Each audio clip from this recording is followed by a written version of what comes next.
कैमरे की लेंस राजभर को देख रही थी, लेकिन राजभर कैमरे को नहीं देख पाए और फिर वो सब भूल गए जिससे राजभर के इरादे को दुनिया के सामने लाकर रख दिया।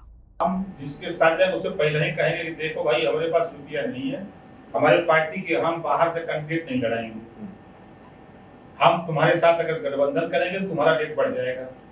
जहाँ तुम 2 करोड़ लेती हो तो तुमको 5 करोड़ 6 करोड़ मिलेगा। तो हमारे लोगों को लड़ने के लिए पैसा तुमको देना पड़ेगा, हम देंगे नहीं, हमारे पास कुछ है नहीं।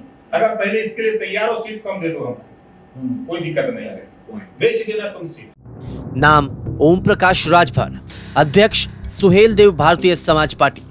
ये तो हो गई राजभर के असली चेहरे की बात। अब उनके सियासी सफर पर एक नजर डालते हैं। यूपी में पिछले कुछ सालों से ओपी राजभर लगातार हर तरीके से अपनी पार्टी को मजबूत करने में लगे रहे, कभी जोड़ तोड़ तो कभी तोल मोल। गठबंधन के दिग्गज हैं।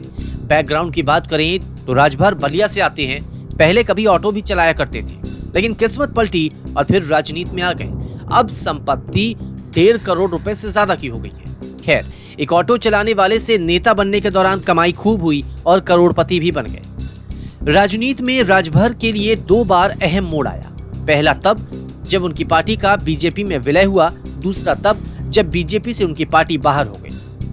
दरअसल साल 2017 में विधानसभा चुनाव को देखते हुए ओपी राजभर की पार्टी का विलय बीजेपी में हुआ था। ओपी राजभर इसके बाद मंत्री बन गए। पिछड़ा वर्ग कल्याण और दिव्यांग जन कल्याण मंत्री का पद मिला। ओपी राजभर योगी सरकार के खिलाफ ही फिर बोलने लगे। बीजेपी ने फिर राजभर को बाहर का रास्ता दिखा दिया। खैर, राजभर की जो पकड़ बनी उसके पीछे एक बड़ी वजह है, वो है राजभर समाज के वोटर्स।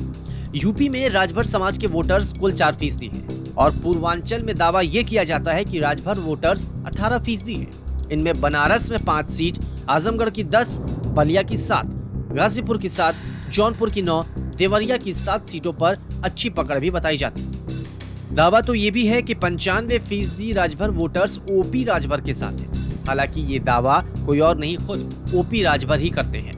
राजभर की कोशिश तो ये है कि उत्तर प्रदेश की जनता के बीच अपनी पैठ को और मजबूत बनाए। लेकिन इस खुलासे के बाद जनता का विश्वास कितना रहेगा, इसका जवाब जनता साल 2022 में होने वाले विधानसभा चुनाव में अपनी वोट से देगी।